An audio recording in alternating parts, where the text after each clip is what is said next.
اگر آپ کو ہماری اسلامک ویڈیوز اچھی لگتی ہے تو سبسکرائب کر۔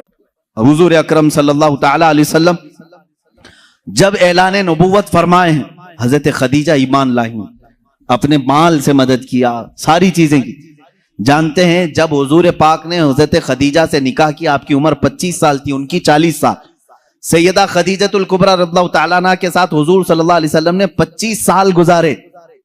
25 سال گزارے۔ حضور کی عمر پاک 50 سال ہو چکی تھی، حضرت خدیجہ کی عمر 65 سال کی ہو چکی تھی، لیکن اس بیچ میں رسول کریم صلی اللہ علیہ وسلم نے کبھی کسی دوسری عورت سے نکاح نہیں فرمایا۔ ان 25 سالوں میں حضور صلی اللہ علیہ وسلم نے کسی دوسری عورت سے نکاح نہیں کیا، صرف حضرت خدیجہ الکبریٰ کے ساتھ رہے۔ اس کی وجہ یہ تھی کہ یہ عورت عام عورتوں کی طرح نہیں تھی، حضور صلی اللہ تعالی علیہ وسلم کی ایسی سپورٹر کہ رہتی دنیا تک ان کے احسانات پوری امت نہیں چکا سکتی، پوری امت نہیں چکا سکتی۔ حضور پاک صلی اللہ تعالی علیہ وسلم جب مدینہ طیبہ تشریف لائے، حضرت عائشہ نکاح میں آئی تھی۔ یہ بھی حدیث ہے حضرت عائشہ کی، کہتے ہیں ہر بات پر حضور صلی اللہ علیہ وسلم خدیجہ کا ذکر کرتے تھے۔ حضرت عائشہ کہتی ہیں کبھی مجھے غیرت آتی تھی اور میں کہتی تھی کہ صرف آپ کی ایک ہی بیوی ہے کیا حضرت خدیجہ؟ ہر بات میں آپ خدیجہ کا ہی ذکر کرتے ہیں۔ حضور صلی اللہ تعالی علیہ وسلم حضرت عائشہ سے کہتے ہیں عائشہ ہاں وہ اس بیوی کی طرح کوئی دنیا میں آ ہی نہیں سکتی، میں اس کا ذکر ہمیشہ خیر کے ساتھ کرتا رہوں گا۔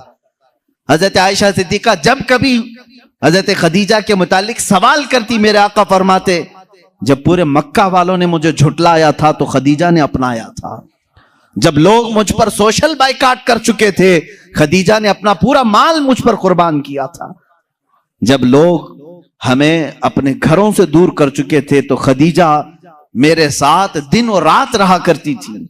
حضور صلی اللہ تعالی علیہ وسلم کے لیے یہ کیسی سپورٹر تھی جانتے ہیں؟ غار ہیرا 3000 فٹ اونچی پہاڑی آج بھی مکہ میں موجود ہے۔ میرے آقا صلی اللہ تعالی علیہ وسلم اپنی عبادتوں کے لیے غار ہیرا جاتے تھے اور وہاں کبھی کبھار 2 دن 3 دن تک آپ قیام فرماتے۔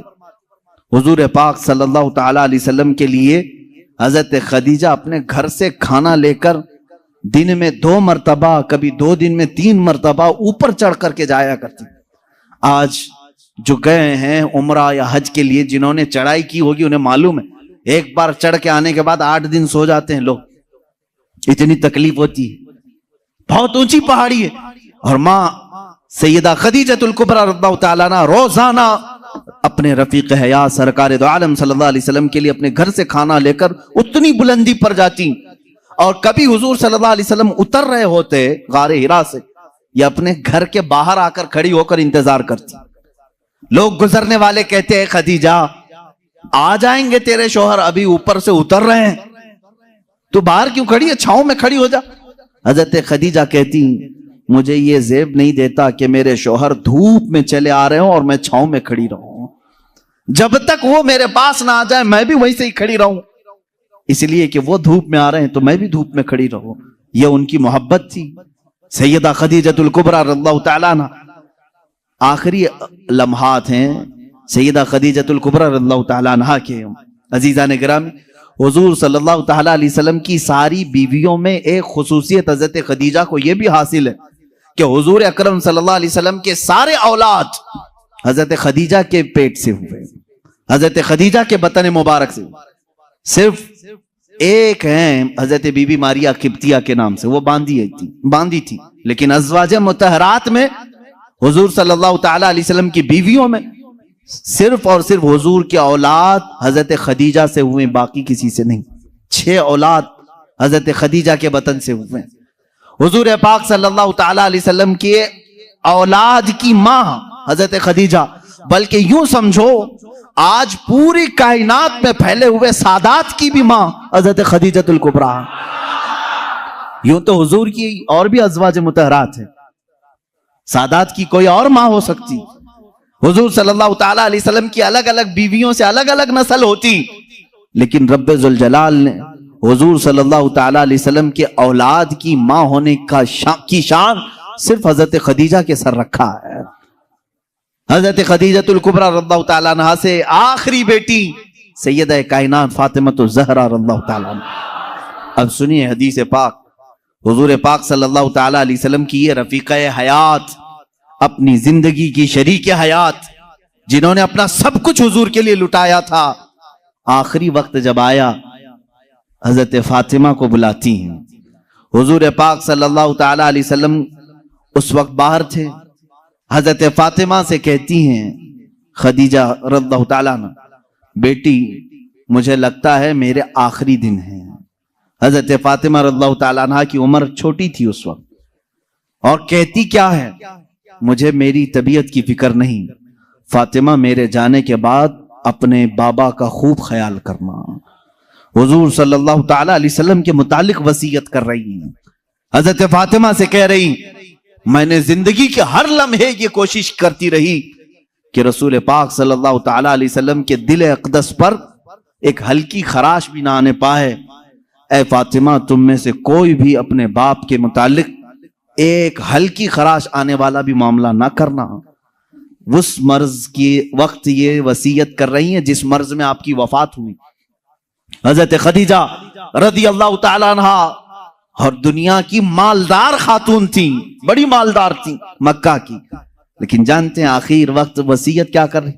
حضرت فاطمہ سے کہتی ہیں ابا جان سے جا کر یہ ایک بات میری کہہ دینا، اگر میری آنکھیں بند ہو گئیں تو صرف مجھے قبر میں اتارنے کے وقت وہ اپنا جبہ یا اپنی چادر مجھے دیتے ہیں، بس وہ اپنی چادر میں لپیٹ کر مجھے دفن کریں، اس کے علاوہ مجھے کوئی اور خواہش نہیں۔ یہ حضرت خدیجہ کی آخری وصیت تھی۔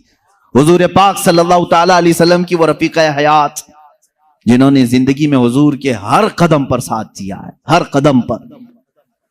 جب یہ بات حضرت فاطمہ نے اپنے والد گرامی حضور صلی اللہ علیہ وسلم کے پاس آ کر کہا، جانتے ہو میرے آقا نے کیا کہا؟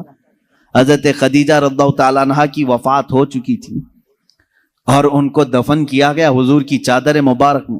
حضور صلی اللہ علیہ وسلم نے خود اپنے ہاتھوں سے ان کو قبر میں اتارا۔ جنت المعلا مکہ کے قبرستان میں وہ آج بھی آرام فرمائے۔ حضرت فاطمہ نے کہا ابا، اماں کی صرف یہ خواہش تھی، انہوں نے مجھ سے کہا تھا فاطمہ بابا سے کہہ دینا میرے آخری وقت اپنی چادر دے کر مجھے دفن کریں۔ میرے آقا کی آنکھوں سے بڑے بڑے آنسوؤں کے قطرے نکلے۔ حضور فرماتے ہیں فاطمہ گواہ ہو جا، خدیجہ نے مجھ سے صرف چادر مانگی، اگر وہ میرے جسم کی چمڑی مانگتی تو بھی میں اتار کے دیتا۔ اللہ کے رسول صلی اللہ علیہ وسلم نے فرمایا اگر میرا جلد وہ مانگتی، اگر میرے جسم سے وہ میری جلد مانگتی وہ بھی میں اسے اتار کر دیتا۔ حضور پاک صلی اللہ علیہ وسلم کی بے انتہا محبت تھی اس رفیق حیات کے ساتھ، حتیٰ کہ جس سال حضرت خدیجہ کی وفات ہوئی وہ پورے سال کا نام حضور نے عام الحزن رکھا، یہ غموں کا سال ہے۔ میرے آقا صلی اللہ علیہ وسلم بہت غمگین تھے آپ کی وفات پر۔ ایک لائف پارٹنر دنیا سے چلا جائے تو میرے عزیزوں واقعی دل کا صدمہ ہے۔ یہ لوگ تو یہ سمجھتے ہیں بیوی کھیلنے کا نام ہے، بیوی صرف اور صرف مزے لینے کا نام ہے، ایک مشین کا نام ہے، اپنے گھروں کے کام کاج کرانے والی باندیوں کا نام ہے۔ ایسا نہیں ہے، بلکہ تمہارا اور اس کا جسم جب ملتا ہے تو یوں سمجھ لو اب جسم دو ہوں گے لیکن جان ایک ہو جاتی ہے، اور وہی حقیقی زندگی ہے۔ جن کی زندگیوں میں اس طرح کی محبت نہیں وہ جہنم بن جاتی ہے دنیا میں۔ شوہر چھوٹی چھوٹی بات پر عورت کے پیچھے لگا ہوا ہے، عورت چھوٹی چھوٹی بات پر مرد کے سر پر چڑھی ہوئی ہے، کون سی خاک زندگی گزار رہے ہیں؟ رسول پاک صلی اللہ تعالی علیہ وسلم نے آسمانوں کی خبر دی، حضرت خدیجہ نے قبول کر لی۔ یہ اور بات ہے کہ وہ اللہ کے رسول تھے، ان کی ہر بات تسلیم کرنا ضروری، لیکن وہ ہمارے لیے نمونہ عمل بھی ہیں۔ اللہ نے قرآن میں ہمارے لیے فرمایا تمہارے لیے رسول کی زندگی سب سے بہترین نمونہ ہے، آئیڈیل ہے۔ عورتوں کو چاہیے کہ وہ ماں خدیجہ کے اخلاق کو سیکھیں، اپنے شوہر کے ساتھ کہاں کہاں کھڑا ہونا چاہیے، اور مردوں کو یہ چاہیے کہ اپنی بیویوں کی مواسات، ان کی غم کے متعلق ان کے حالات کی خبر گیری کیسے کیا جائے۔ جب بیمار ہو جائے عورت تو تمہارے اوپر یہ فرض ہے میرے عزیز کہ اس کی تیمارداری کرو۔ آج کتنی بری رسم ہے، کتنا برا رواج ہے، جیسے عورت بیمار ہو جائے اسے بھگا دیا جائے، جاؤ اماں کے پاس، مائکے میں چلی جاؤ، جب ٹھیک ٹھاک ہونا تو آ جانا۔ تم نے اس سے جو قبلتو کہا تھا، نکاح میں قبول کیا تھا، کیا صرف اچھی اچھی چیزیں قبول کیا تھا؟ یہی حال اگر تمہارے ساتھ ہو جائے، نکاح کر لیا، 4 مہینے کے بعد تمہارا پیر سڑ گیا، کیا کرو گے؟ میرے عزیزو، زندگی میں دونوں قسم کے معاملات میں نے دیکھے۔ بعض وہ عورتیں ہیں جو اپنے مردوں کی معذوری کے زمانے میں بھی ان کے ساتھ لگی رہیں اور وہ جنتی عورتیں ہیں، اور اسی طرح بعض وہ مرد ہیں جنہوں نے عورتوں کی بیماری میں بھی ان کا ساتھ دیا۔ میں جانتا ہوں ایسے معاملات، میرے سامنے ایک معاملہ ایسا آیا تھا جو دل دہلا دیتا ہے۔ میں اکثر بچوں سے کہا کرتا ہوں، یہ حقیقی واقعہ ہے میرے عزیز، چند سالوں پہلے کا حقیقی واقعہ۔ شوہر اور بیوی نئی نئی زندگی تھی، شادی کے بعد دونوں ایک دوسرے سے محبت کرتے تھے، لیکن اچانک بیوی کو ایک بیماری شروع ہو گئی، ایسی بیماری کے چہرے پر برے داغ آ گئے، بڑی بڑی پھنسیاں ہوتی، پھٹ جاتی اور زخم ہو رہا تھا، دیکھنے کی قابل نہیں رہ رہی۔ ایک دن شوہر باہر گیا، ایکسیڈنٹ ہو گیا، شوہر گیا ایکسیڈنٹ ہو گیا، اور اس کے بعد واپس آیا تو اس کی آنکھیں جا چکی تھی، نابینا ہو گیا۔ اس کو گھر لایا، خاتون اس کی تیمارداری کرتی رہی، عیادت کرتی رہی، صحیح ہو گیا لیکن پکڑ کر کے چلانا پڑتا تھا۔ لیکن بیوی کی بیماری ایسی تھی کہ دن بدن وہ گلتی جا رہی تھی، گھٹتی جا رہی تھی، اور وہ داغ بھی بڑھتے جا رہے تھے۔ لیکن اس کے لیے ایک خوشی یہ تھی کہ شوہر اسے دیکھ نہیں رہا ہے۔ عورتیں تو یہی چاہتی ہیں نا کہ اگر میری بدنما کوئی چیز ہو تو کم سے کم میرے مرد سے چھپی رہے۔ تو اسے ایک خوشی یہ تھی کہ شوہر دیکھ نہیں رہا ہے، آنکھیں جا چکی۔ اسی حالت میں اس کی تقریباً 2 سال یا 3 سال گزر گئے۔ 2-3 سال کے بعد عورت کو ڈاکٹروں نے کہا بھی تھا کہ یہ بڑے خطرناک مرض میں ہے، اس سے علاج مشکل ہے، اس کا علاج مشکل ہے۔ 3 سال یا قریب اتنے سالوں میں عورت کی وفات ہو گئی، عورت انتقال کر گئی، اور لوگوں نے جنازہ اٹھایا، دفن کیا۔ مرد جو تھا بڑا غمگین کہ ہاتھ پکڑ کر روزانہ اٹھاتی تھی، چلاتی تھی، پھراتی تھی، کھلاتی تھی، سب کچھ۔ جب جنازہ چلا گیا، لوگ آئے تو دیکھا کہ مرد خود سے اپنے گھر میں اندر جا رہا ہے، برتن لا رہا ہے، گلاس لا رہا ہے، خود سے سارے کام کر رہا ہے، کوئی پکڑنے والا نہیں، سب چیزیں۔ محلے والوں نے پکڑ کر کے کہا، تجھے سب دکھ رہا ہے؟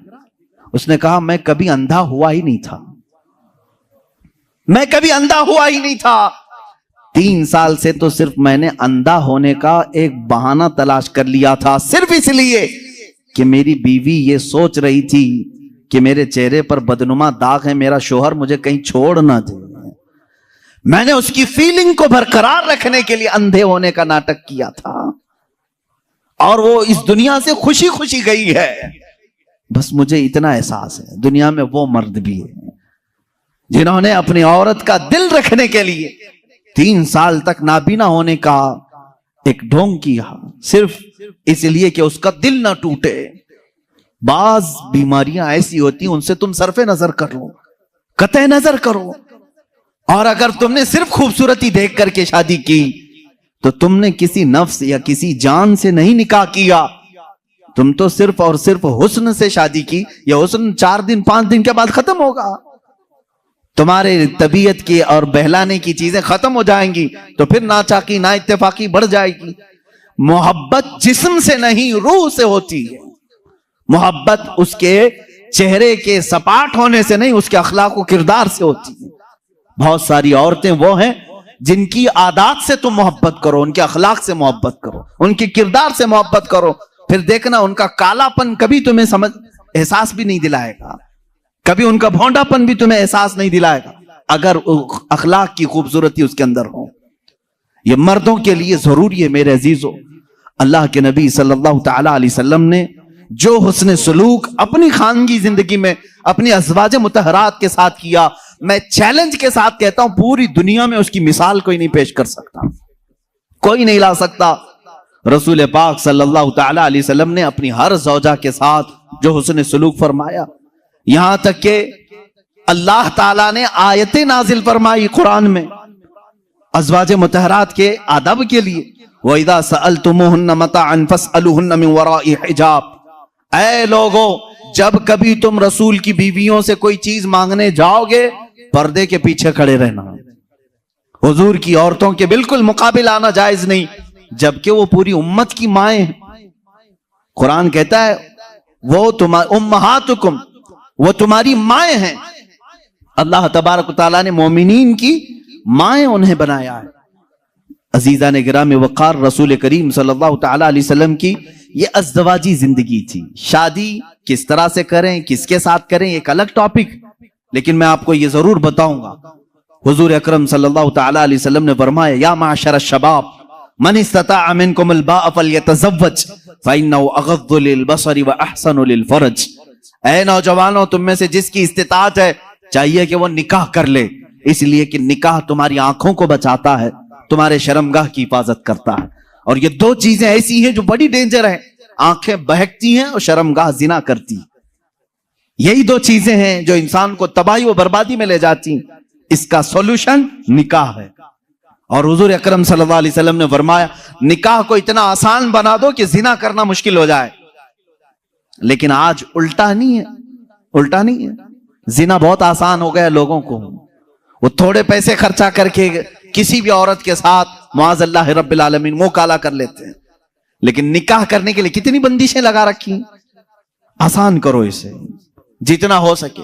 ہر آدمی اپنے اپنے سٹیٹس اور سٹینڈرڈ کے مطابق نکاح کر سکتا ہے، لیکن ہو کیا رہا ہے، امیروں کی شادیاں دیکھ کر کے غریب بھی یہی خواب سجا رہا ہے میری بیٹی کا بھی نکاح اتنے بڑے ہال میں ہونا چاہیے جتنا اس نے کیا ہے، چاہے تمہاری حیثیت پیسوں کی کچھ بھی نہ ہو، دکھاوا چاہتے ہو لوگوں کو۔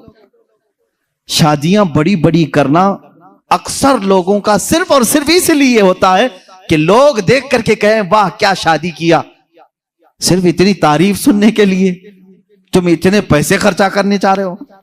عزیزان گرامی وقار، زندگیاں دیکھو لوگوں کی، جنہوں نے مسجد میں نکاح کیا ان کے بھی بچے ہو رہے ہیں، گھر چل رہا ہے، جنہوں نے بہت بڑے 5 اسٹار ہوٹل میں نکاح کیا ان کی بھی زندگی چل رہی، بچے ہو رہے ہیں۔ ایسا نہیں کہ 5 اسٹار ہوٹل میں شادی کرنے کے بعد سونے چاندی کے بچے پیدا ہو رہے ہوں، اور غریب گھر میں شادی کرنے والے کو صرف انڈے آ رہے ہوں، ایسا تو نہیں، سب کی نسل چل رہی ہے۔ شادی کے بعد کی زندگی پر تو کچھ بھی فرق نہیں ہے، صرف اور صرف شیطانی دکھاوا ہے۔ قرآن کہتا ہے ان المبذرین کانوا اخوان الشیاطین، جو فضول خرچی کرتے ہیں وہ شیطان کے بھائی ہیں۔ قرآن کہہ رہا ہے شیطان کے بھائی۔ ہاں میں آپ سے کہوں گا، آپ کو اللہ تعالیٰ نے مال دیا ہے، جتنا مال دیا ہے، آپ مال کے اعتبار سے اپنی شادی اچھی کرنا چاہیں، اجازت ہے، اسلام میں جائز ہے، آپ اللہ کی نعمتوں کا اظہار کر رہے ہیں۔ لیکن ان لوگوں سے میرا یہ سوال ہے جن کے پاس ہے نہیں، قرضے لے لے کر کے دکھاوا کر رہے ہو، کیا ضرورت ہے، کیا ضرورت ہے؟ اگر لوگ تمہیں کہتے ہیں کہ ارے بہت چھوٹی شادی کیا، تو لوگوں کو کہنے دو، اس لیے کہ شادی ان کے لیے نہیں کیا، تمہارے داماد کے لیے، بیٹی کے لیے کیا ہے۔ میاں بیوی جب دونوں راضی ہیں تو ان دونوں کے متعلق کیا تمہارا ٹینشن ہے، کس بات کی فکر ہے؟ عزیزان گرامی وقار، حضور اکرم صلی اللہ تعالی علیہ وسلم نے جن کی شادیاں کی ہیں کن باتوں پہ کی؟ ایک نوجوان صحابی آئے، کہا نکاح کی خواہش ہے لیکن کون نکاح کر کے دے گا مجھے؟ حضور نے فرمایا میں ایک انصاریہ سے شادی کرتا ہوں تیری، ایک انصار صحابی کی بیٹی ہے، لیکن مہر کچھ نہ کچھ لے کر کے آ، ایک چاندی کی انگوٹھی تو مہر میں لے کے آ۔ انہوں نے کہا اتنی قیمت میرے پاس نہیں ہے۔ حضور نے فرمایا وَلَوْ خَاتَمًا مِنْ حَدِيدٍ، جا لوہے کی تو ملے گی انگوٹھی، لوہے کی انگوٹھی لے کر کے آ، میں اسی مہر پر نکاح کر دوں گا۔ وہ گئے اور انہوں نے کہا حضور لوہے کی انگوٹھی لانے کی بھی طاقت نہیں، میرے پاس ابھی کچھ بھی نہیں۔ حضور صلی اللہ تعالیٰ علیہ وسلم نے فلاں انصاری صحابی کی بیٹی کو بلایا اور کہا میں تیرا اس سے نکاح کر رہا ہوں۔ وہ راضی تھی، کہا آقا آپ کی مرضی۔ اب اس صحابی کو مہر تو کچھ تو دینا تھا،